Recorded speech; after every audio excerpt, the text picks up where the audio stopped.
Hey guys, welcome to the will-kae experience. Today I've got my boy Mtho. It's his first time on the camera. First time in front of a camera, and he's nervous as. You're right over there, buddy. I'm alright. You sure I'm you don't need a towel, tissue? Alright, cool. So Mtho and I, we've been boys for 10. It's been a decade actually. Over 10 years. Actually, yeah, this is the 11th year. I actually met you probably around this time, 2010. Yeah. Damn, it's been a while. And we obviously were the silly ones. We used to do a whole lot, and back then he used to play golf. So he was Tiger Woods. Yeah, we used to know him as Tiger Woods. He'd make so much money. That one kid would go away over the weekend, come back with so much money. And now we had the pressure to buy pizza. We had pizza on Monday, wacky Wednesday, and there was something else on Friday. Something else, yeah. It was the food club. The food club. Food club, yeah. Damn, nah, it's been a while. But just a brief history. So we became friends, we became really close, and over the years he shot off to South Africa and then went to Australia, and then 2015 was it? That's when we started Quick Edge. Quick Edge, yes. We started our first business, which went so well. And in the beginning, because I think we were making, I remember calculating, we were making nothing less than 170% profit from selling those energy drinks. So the market at the time was pretty prime, because this is when Dragon had actually come out. Then we told ourselves, look, we taste better than Dragon. We had different flavors, and we just said, let's just jump into the Zim market and try this out. That thing tasted like Red Bull, though, if I must say. Yeah, the original tasted like Red Bull. And Baobab tasted like Amarula. Yes. Yeah, it was like crazy. So we started that business, and we had quick transport, we had this quick sport, we had this huge vision. Got into so many partnerships that then disappeared over time. Yeah. The energy drink company closed down, and we remember we almost got a deal with the Ministry of Sports to supply supplements. Oh, supplements, yes. And that funny porridge, that instant porridge as well, which would have been the future life. In comparison, we'd compare it to Future Life, and we'd compare it with which other brand. So we were ahead of our time that time. We were really ahead of our time. We were ahead of our time, but then I don't know, things just didn't move. Yeah, we just didn't move. Yeah, it just didn't move. And then I remember in 2015 also, we both got into forex trading. Yeah. We were at it for a while. We were on top of the world. I was the scalper. You were the day trader. And we even had that crazy investment thing that we had going on, where that 50% one that almost sunk us in the head. Yes. Imagine just sitting there making 50% a month from doing nothing. Nothing at all. Yeah. And that one lady we won't mention that wanted to give us 50K. Imagine her making 50% of 50K every month. Yeah. That would have been crazy, because also the tax implications in South Africa, SARS would have left right and center with us, and it would have just been late. But the craziest thing is, even after going through so many business ventures that failed, we're still here, and we're still, we're actually dressed like this because we're definitely going to work after this. We just decided, let's do a quick podcast before we go. But bro, forex trading, I think that's the biggest thing between us. That's the one language we both understand. We understand investments, but forex trading, it's crazy, because you then went ahead and actually studied to become officially an Elliott wave analyst. Yes. And it's crazy because I see you counting waves, and I'm like, I could never do that.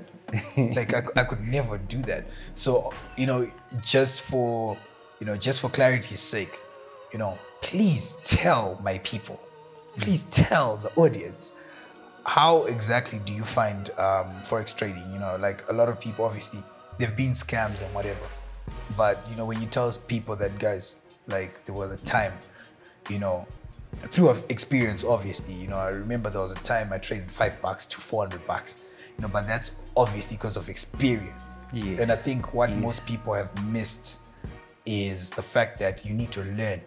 It's the education part. You need proper mentorship before you can, you can even call yourself a trader. But now, because this information seems to be readily available, and YouTube, the University of YouTube is readily available for everyone.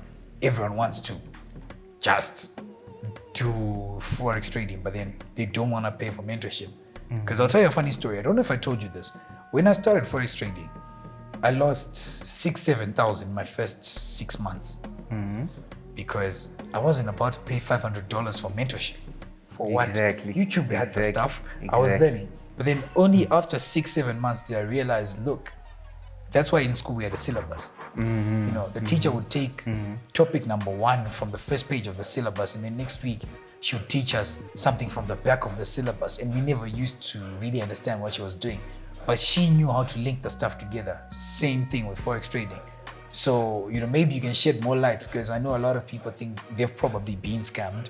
Yes. It's real, it's happening. But maybe you could shed more light when it comes to forex trading. And you definitely got that company, Nas Capital. You might as well touch on Nas Capital and what you're trying to do with it in the market. Okay. So the thing is, the primary reason people get scammed is because they'll see 100% return, 200% return, 300% return.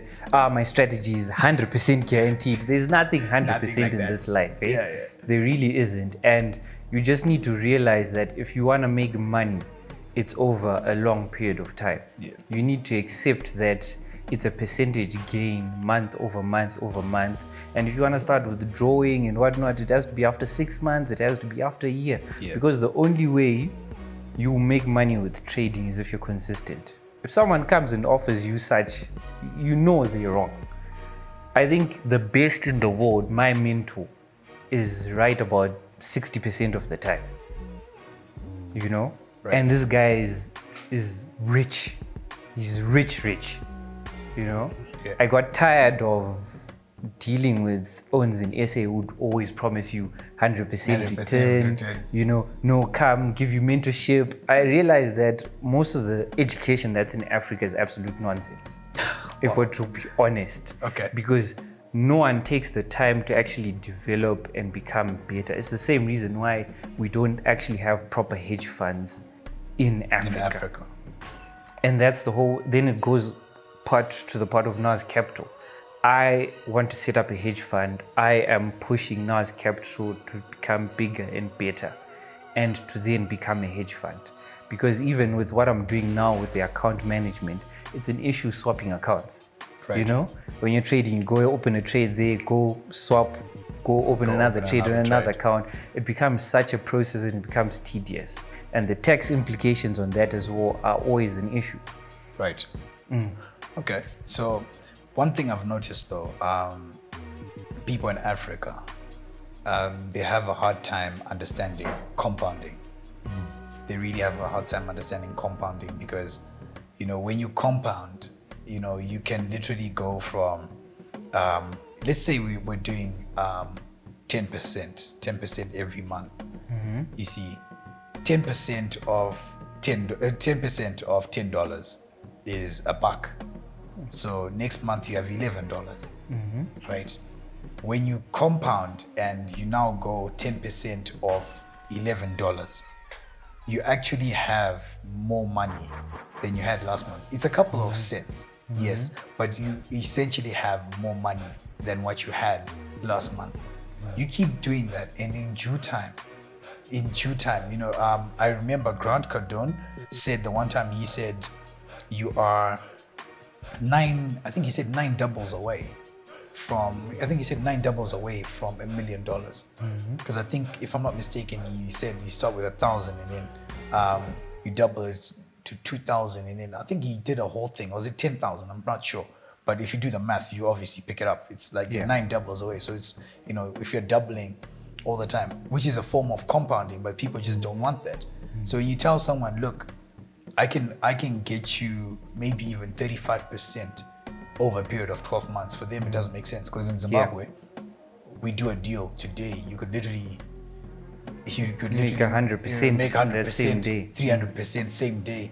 I could get into a deal and walk away with 150,000, and it could take someone else, 12 months to get 150,000. So how are you going to tackle that? Because obviously this is what people are used to. Yeah. This is what they want. This is what they're used to.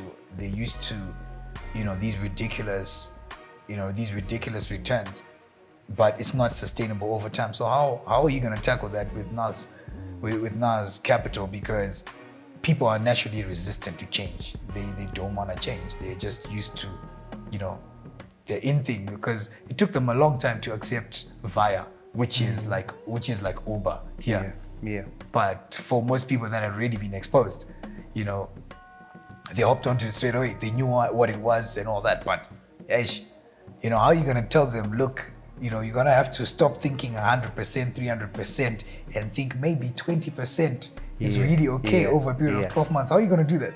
So the thing with NAS Capital, right? There's a division, NAS Capital Management. Yeah. So NAS Capital Management will primarily try outperform the S&P 500. Okay. So the point is to use international standards, not this thing of a dealer mentality. Okay. Because that dealer mentality, you have one deal that will go right and you make money, and tomorrow another deal will go wrong and you lose that money. All right. As well. So it's always a 50-50 chance with deals. You will hear people getting closed and all that, but that's not what we want to do. You want to create a proper international structure. Okay. And because of that, I'm not worried about the people who decide that no, your return is too low, because initially I'm going to put my money into the fund. Okay. And then from there, as I grow and I show the returns over time, people who actually have money will come and be like, listen, you've got the track record, you're doing a great job, here's my money. Because the people outside internationally, that's what they're doing.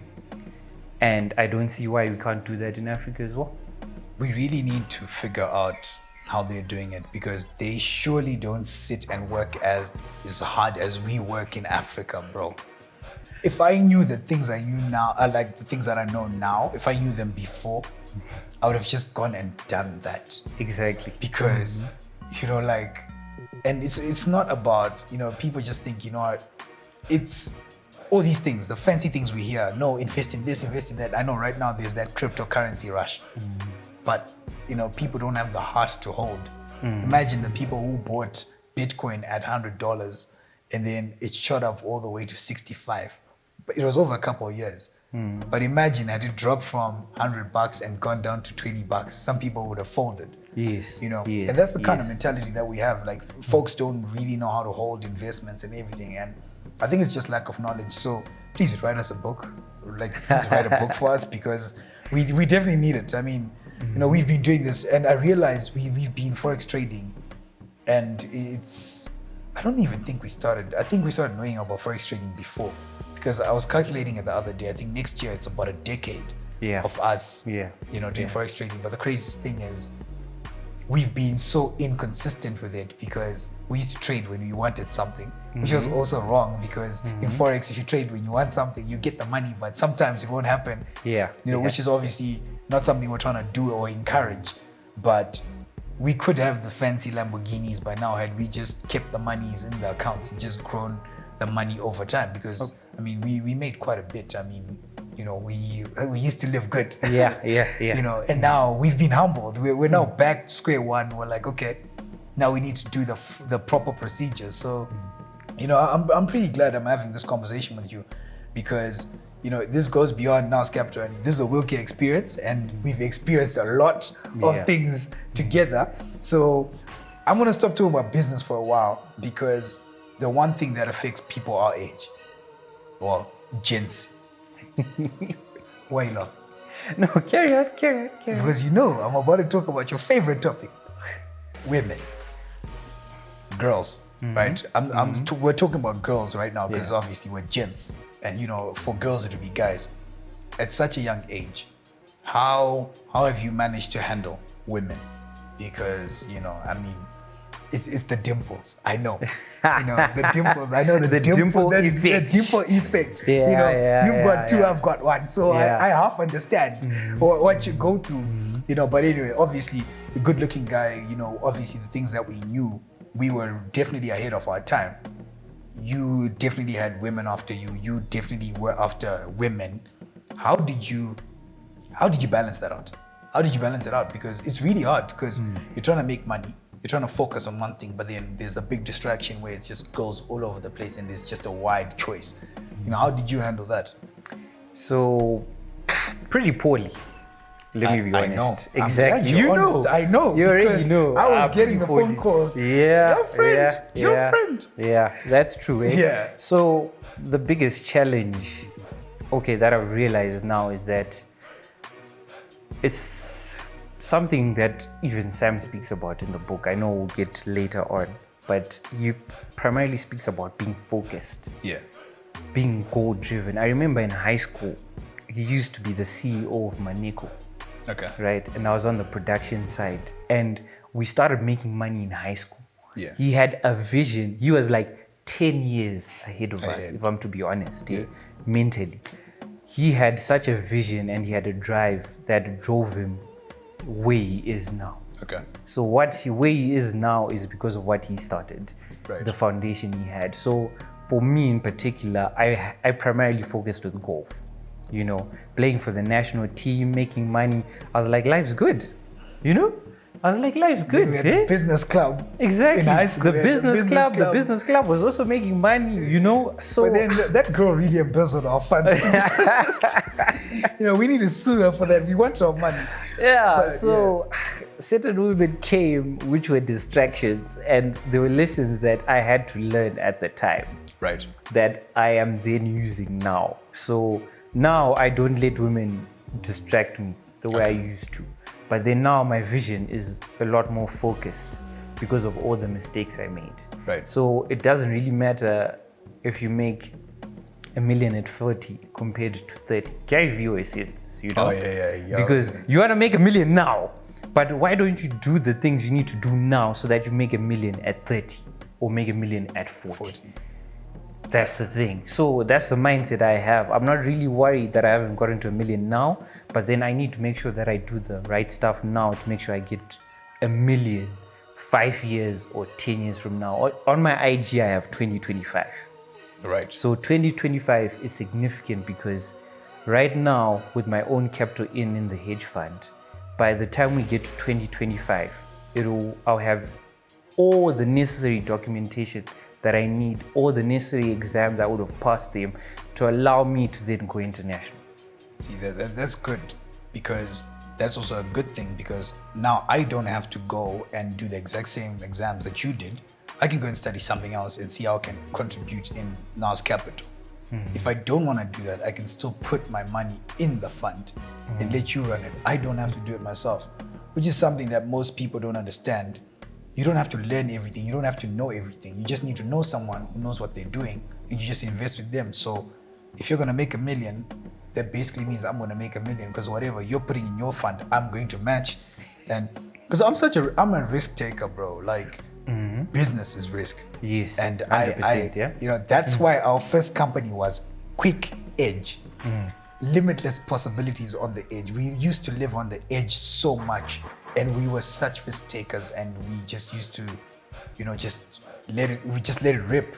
Just and risk that's it all. the most important thing, because those lessons that we've gone through, I promise you, most people right now are actually starting to dig into that. They're starting to learn about risk we've gone through so much of it. And we've lost so much money.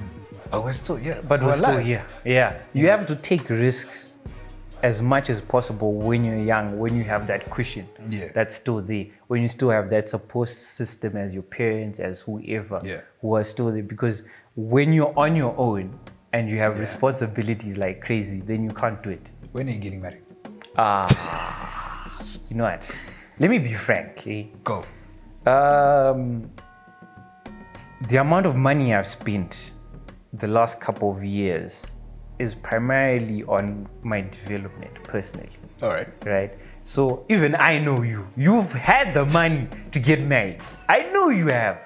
Right? The fact I've had it, I know you've had it. Yeah. But then it's about setting up enough structures, setting up enough things to make sure when you decide to get married, you're set. Yeah. You're no longer risking or being wild the way you were before. Yeah. You're now just in a cool, calm place, and you're just growing what you have. Yeah, no, I'm really proud of us. You know, we haven't made it yet, but we are on our way. But saying not made, we haven't made it yet, right? I need to stop you there. Okay. Because Correct me. someone else right now would be like, I've made it if they were in your shoes. The difference is we've been exposed All right. to a level that is really high and we're chasing after really high goals. So let's be honest. All right, that's true. Yeah. Okay, that is actually true. Because damn, there was a time. There was a time, but it's good. You know, we sit here, we laugh about these things because we want more for ourselves, and I commend us for that, because definitely girls were going to be a big problem. You know, because what we were doing then, you know, and you know, like we were being compared to everyone our age, and it was like, nah, this is the future. But when you look at it now, those guys now probably have made more than us, and they're probably happy. But as you said, we are exposed and our goals are so high. Sometimes I'm just scared. I'm just like, yo, I'm scared in a good way, because I'm just like, phew, these dreams, ne? But I'm like, we're going anyway. You know, we wake up, we're in all sorts of trouble, and I'm just like, we're gonna get out. Yeah. Like, you know, I know definitely after this, you know, we've got that one issue we need to sort out. But, you know, we're gonna go at it. But we'll talk about women another time. How do you stay motivated? That's a good question, eh? That's a very good question. How do you stay motivated? 'Cause motivation lasts 72 hours. 72 hours. There's this one saying, this one quote. I used to love it so much. It was, motivation is like bathing. It only, what? No, it doesn't go like that. It was it was, motivation doesn't last. It's like bathing. That's why it's recommended daily. So you can wait for 72 hours, because I've gone out and I've given a talk, you know, during these life coaching, sessions, and people leave that place motivated, or I'll listen to something, stay motivated, but in 72 hours, it kind of wears out. So every single day, it's like, you know, you just kind of stay motivated. So how do you stay motivated? It's not even about the money, eh? I'm glad you said that. It's not even about the money. Yeah. Because with the money we were making at some point, right? We could have just said we're content. Yeah. Right? Yeah. But then it's the reason why. That right there is called the reason why. Right? Sorry to cut you off, but that right there is something I learned. I learned it, I think I learned this when I was 22, 23. The reason why you do something will always push you to always wake up and try again, even when you don't feel like it, when you're having a bad day, when you wake up on the wrong side of the bed, the reason why. So take, for example, for me, my reason why is my parents. I want to retire my parents. They've given me the best life they could possibly give me. And now I really want to retire them. So because of everything that they've done for me and the way I'm grateful, do you think if a deal goes wrong, I'm not going to wake up tomorrow and not, you know, try and find another deal or work? No, I'm going to wake up and work because my parents mean that much to me. But if the motivation was money, it'd be like, okay, I want to make $1 million. Yes, I want to make $1 million. If I make $100,000, I really could be content and I would stop, even though I know that 100,000 is not enough. So money is not a big enough motivator. I remember my mentor used to say to me, if you were to be put in between, if you were to be put on top of one skyscraper and they put a plank from one skyscraper to the next, and you've got safety nets and you've got, you know, harnesses and everything guiding you, and they told you to walk across, would you walk across for $1 million? And I'll be like, yeah, I'd walk across. And then they'll say, okay, if they were to do the exact same thing but remove the harnesses and the nets and everything, and I don't know how many 100 feet up, would you walk across? I'm like, hell no, I wouldn't do it. Yeah. But then my mentor would say, if I was to put the most important person in your life at that point, I was like, my mom. And then he said to me, if I was to put your mom on the other end, and there was the plank, and you had to go and save her because it was a burning building, would you walk across? I'm like, no doubt. That's when I realized. But I wouldn't do it for $1 million, but I would do it for my mom, someone who's really important to me. Yeah. So whatever it is, the reason why you do something has to be that much connected to you. Because for me, when I really get deeper into my reason why, I feel like crying. That's how deep it is. So that's a big enough motivator to have me wake up every day and want to do better for myself. So what you feel every day, the motivation, and it just comes. That right there is your reason why. I don't know what it is, but if it's not money, then you're definitely on the right track. So,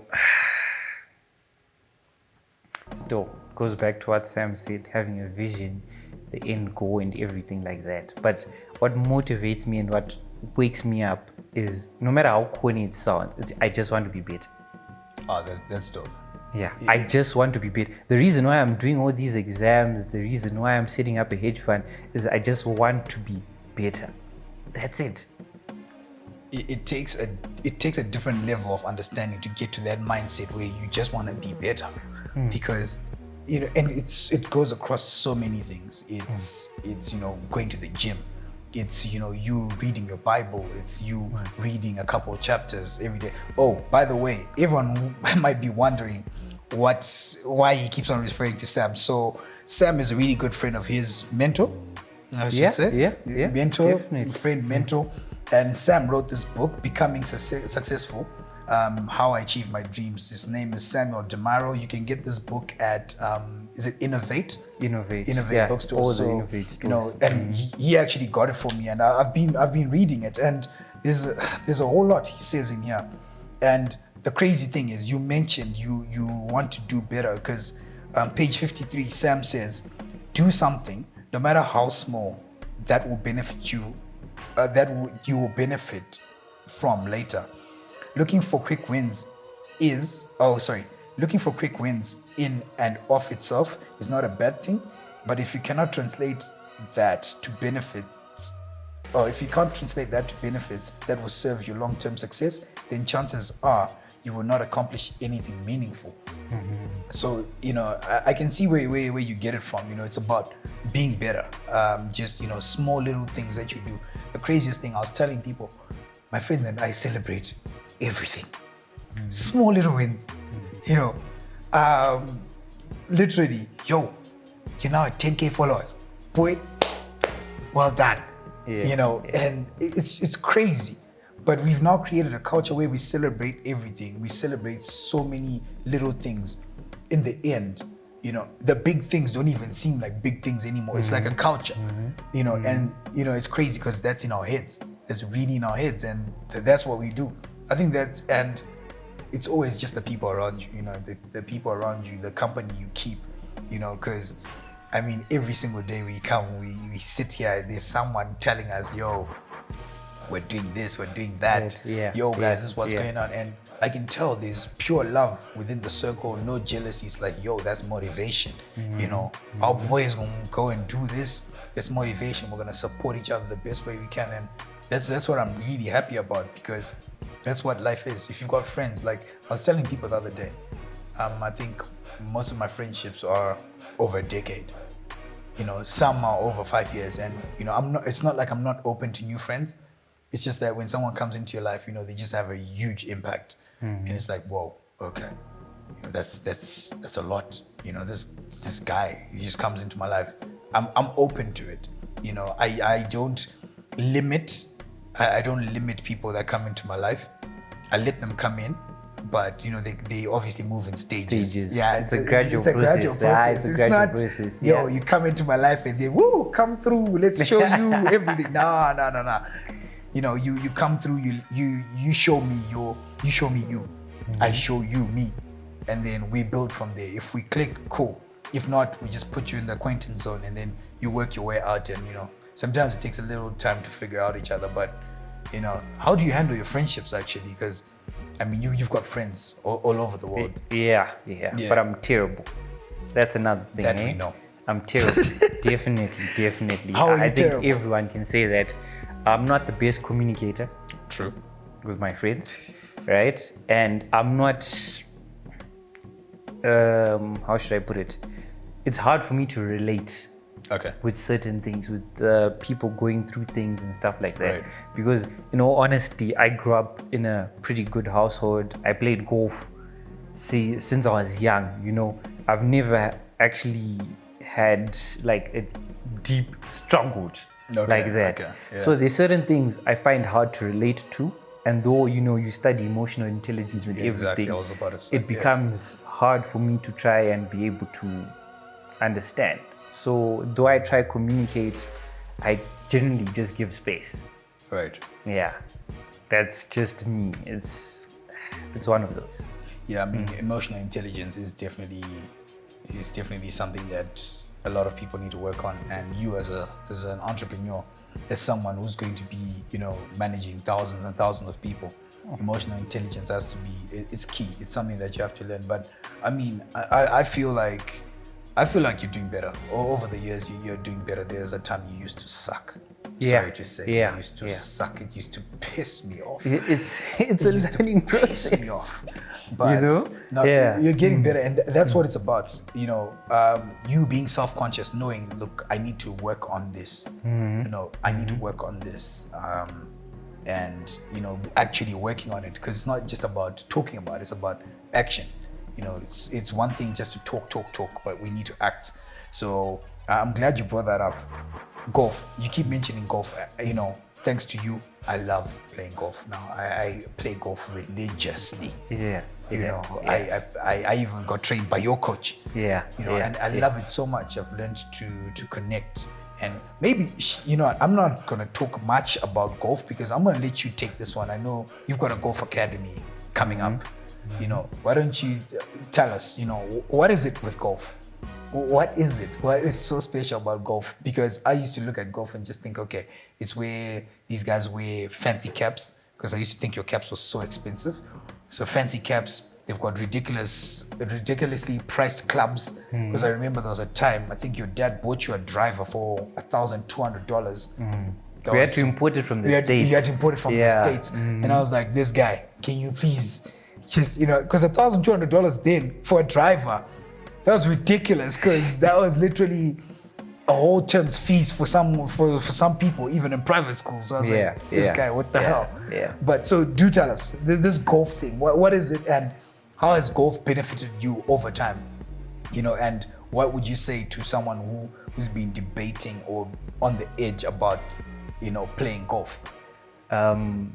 So my dad is the one who actually started playing golf at his workplace. All right. And then I used to just see the clubs in the back of his car. And I just used to pull them out and I would start swinging and scratching them. And then my dad was like, hey, no, it needs to stop. So then he literally picked me up one morning, dropped me off at the golf course, and then all of a sudden there was a golf bag there. And then got his cat, is like, take him to the course and he starts. And that's how I started playing golf. I started playing golf, and it goes back to the process. I keep saying that I just want to be better day in, day out. When you start playing golf and you start practicing, you have to practice each and every day to get better. True. You put in 1% every day. By the time it's end of the month, you're like 30% and you're a lot better. Right. So that's what I grew up doing, and that's what's embedded in me. This is why I said what motivates me is that I wake up every day just trying to be better. I don't have a particular target I'm focused on, but then I know I did something yesterday that I can do better on. Okay. It's the same with trading. I'll look at a market and be like, I didn't make this entry on gold, right? Where are we now? What can I do to get better? Fine, let's not look at gold, let's look at something else. Right. Just trying to get better day by day. So played golf since I was 8, made the national team and everything. Went to Gary Player School of Champions, one of the top academies in South Africa. I was meant to go to the States, Florida State University, but I had a knee injury while I was at the Gary Player School of Champions. That then derailed me. Right. So then now I had to go through the mental issues that I had at the time, because literally I had projected a certain way I was going to go with my life, with golf.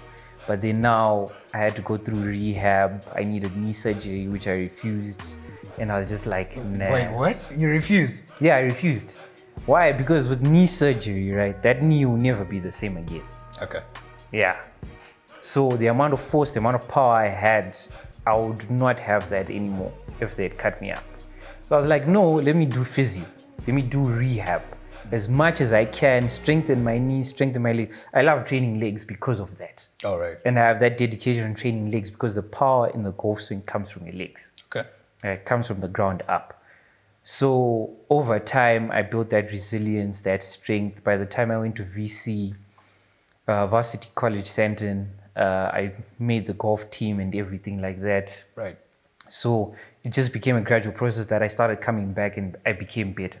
But the older you get, the stronger you become from the gym as well. So now with the whole golf academy, I'm trying to give the youth and the pros and even the amateurs that are here to compete at a top level and become better. Right. Because I believe my coach, Robson, is the best coach in the country. True. And I'm back with him. Our coach? Yeah, our coach is the best coach in the country. And we want to do a partnership with a professional golfer in South Africa. He has won an SA Open, but I'm not going to say who it is right now. We're still doing the paperwork on that, but we're going to have an academy. We're going to make sure that the junior golfers here get to travel to Orange Bowl, get scholarships, do everything, on the golfing side. Then we see where we go from there.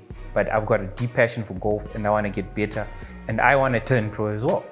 Not to turn pro to make money, but I want to turn pro because all my other friends have turned pro. All right. Okay. That's why. Just vibes. Just vibes. Just turning pro for vibes. All right, cool. Now, you keep going. One thing I'm going to say to you though is, as much as you want to be better, I know you didn't say it, but I know you definitely have a bigger picture of where you're trying to go, because otherwise people will leave this podcast and think, I need to be better. Just be better. But there's definitely a goal. He's like, at some point I want to reach there. So when he's saying I want to be better, he's just making the necessary steps. He's already mapped it out. He's just making those necessary steps every single day to reach the goal. So there's always a goal. Because you need to be smart in this life. You need to set smart goals. Smart standing for what? Specific, measurable, attainable, realistic, and time bound. Yes. Yeah, I still remember that from high school. But anyway, my G, it has really been a pleasure having you. First episode of 2022. I got my boy here, and it's really been a pleasure. The next one we do, it's just going to be random stuff. Stuff. I'm going to get people.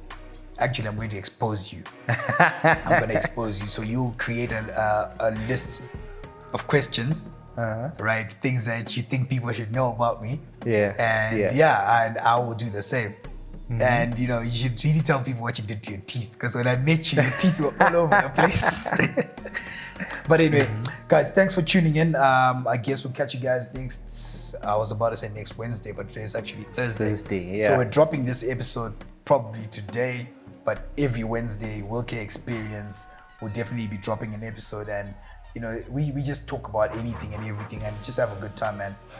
We try and keep it as real as possible. We haven't really exploited as much as we could have from Mtho, because he's definitely got a lot to tell you guys and to just encourage you guys. But thanks for pulling through. Definitely. Now it's time to work. Yeah. Now it's time to work. Let's go. Okay.